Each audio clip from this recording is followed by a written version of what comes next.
Hello everyone. काफ़ी गर्मी पड़ रही ना, लेकिन क्या आपको पता है जो हमारे कोस्टल रीजन्स होते हैं वहाँ का जो क्लाइमेट होता है वो मॉडरेट होता है। क्यों होता है?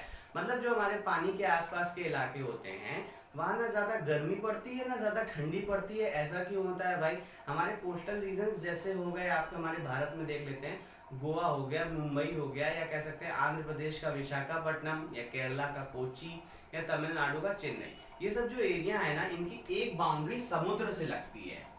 ठीक है?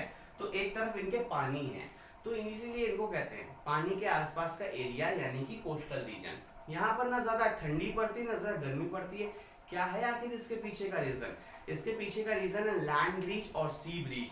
बहुत इंपॉर्टेंट चीज है, आपको समझना बहुत जरूरी है, आपके एग्जाम्स के लिए भी और आपकी जनरल नॉलेज के लिए भी। तो सबसे पहले लैंड ब्रिज और सी ब्रिज को समझने से पहले, क्या आपने स्पेसिफिक हीट कैपेसिटी के बारे में सुना है? अगर नहीं सुना तो मैं आपको एक बार बताता हूँ।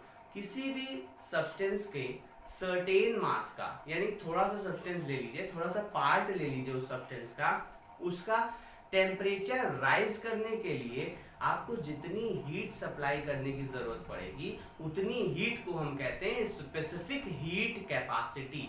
तो वाटर की बात हो रही है ना यहाँ पे, पानी के आसपास के एरिया, तो वाटर की जो स्पेसिफिक हीट कैपेसिटी होती है वो बहुत ही हाई होती है, लगभग 4200 जूल पर केजी केल्विन होती है। अब इतनी हाई स्पेसिफिक हीट कैपेसिटी अगर भाई किसी चीज की होगी तो वो फायदा तो उठाएगा ही ना। तो देखिए ध्यान से समझिए, कोस्टल रीजन्स में एक तरफ पानी रहता है, एक तरफ लैंड होती है। ठीक है ना? पानी का स्पेसिफिक हीट कैपेसिटी बहुत हाई होता है, लैंड का उससे कम होता है। अगर हम कहें कितना ज्यादा होता है लैंड के रेस्पेक्ट में वाटर की स्पेसिफिक हीट कैपेसिटी, तो लगभग 5 टाइम्स हीट कैपेसिटी, मतलब 5 टाइम्स ज्यादा होती है, 5 गुना। भाई लैंड मतलब लैंड में क्या होता है, सैंड होती है ना, बालू रेत वगैरह होते हैं ना, तो सैंड से 5 गुना ज्यादा होता है वाटर का स्पेसिफिक हीट कैपेसिटी। तो ये बताओ यार, अगर आप दोनों को हीट सप्लाई करोगे तो जल्दी हीट कौन हो जाएगा? वाटर हो जाएगा कि सैंड हो जाएगा? स्पेसिफिक हीट कैपेसिटी हाई किसकी है?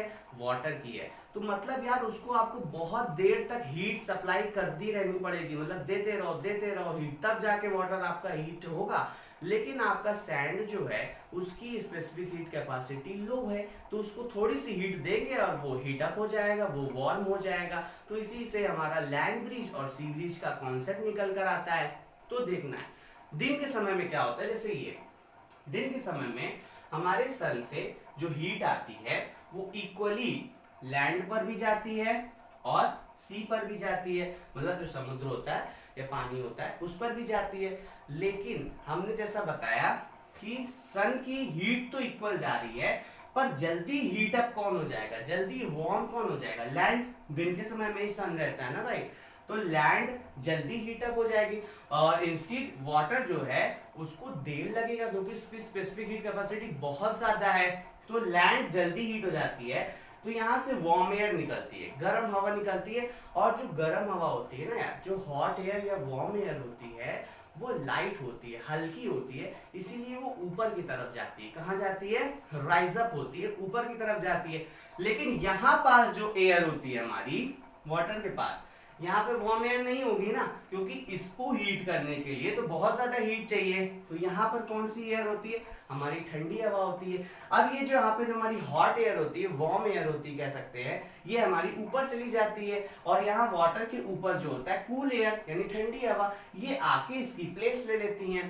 तो यहाँ से हमारा यहाँ आ गई कोल्ड एयर। तो ये देखो दिन के टाइम पर गर्म हवा ऊपर, ठंडी हवा उसकी प्लेस पर। तो यहाँ का जो टेम्परेचर रहेगा गर्मी के समय में वो कैसा रहेगा? बहुत ज्यादा गर्मी नहीं रहेगी ना, थोड़ा सा ठंडा होगा, क्योंकि जो यहाँ से कूल एयर थी वो यहाँ से यहाँ पर आ गई।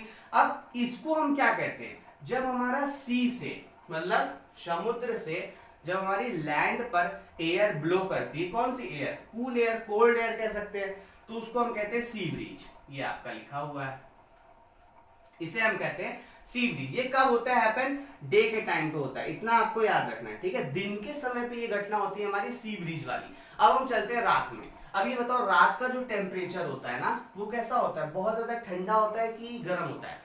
कुछ नहीं होता, ना बहुत ठंडा होता है ना गर्म होता है, लेकिन रात में गर्मी कम पड़ती है, थोड़ा सा ठंड पड़ती है। क्यों? देख लो, अब देखो, सुबह सुबह जब थी तो सूरज से हीट आया, लैंड ने और वाटर ने एब्जॉर्ब किया, ठीक है।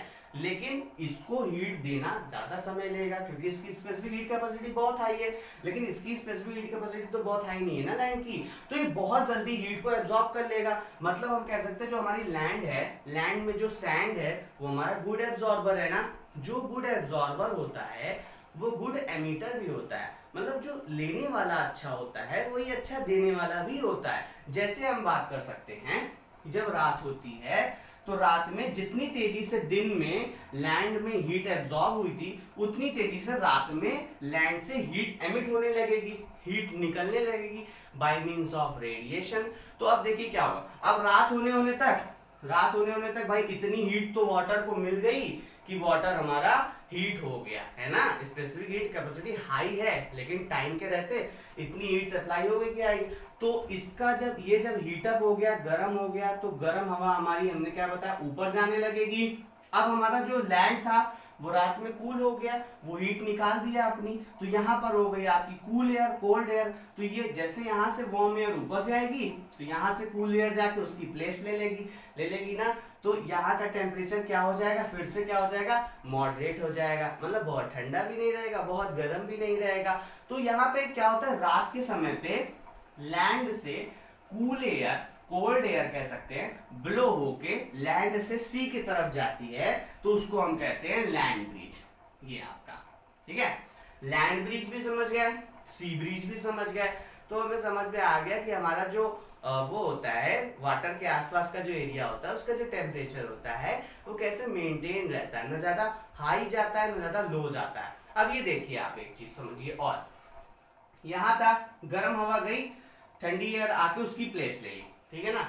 गर्म हवा गई, ठंडी एयर आके, ये हर दिन होता है ना, हर समय होता है, तो एक करंट फॉर्म हो जाता है। ये देखिए ऐसे, इसको हम कह सकते हैं कन्वेक्शन करंट। क्या कह सकते हैं, कन्वेक्शन करंट। तो ये केवल लैंड ब्रिज और सी ब्रिज का कॉन्सेप्ट तो है ही, लेकिन हम जानते हैं कि जो हमारा हीट का ट्रांसफर होता है वो 3 मोड से होता है, एक तो कंडक्शन, एक कन्वेक्शन और एक रेडिएशन।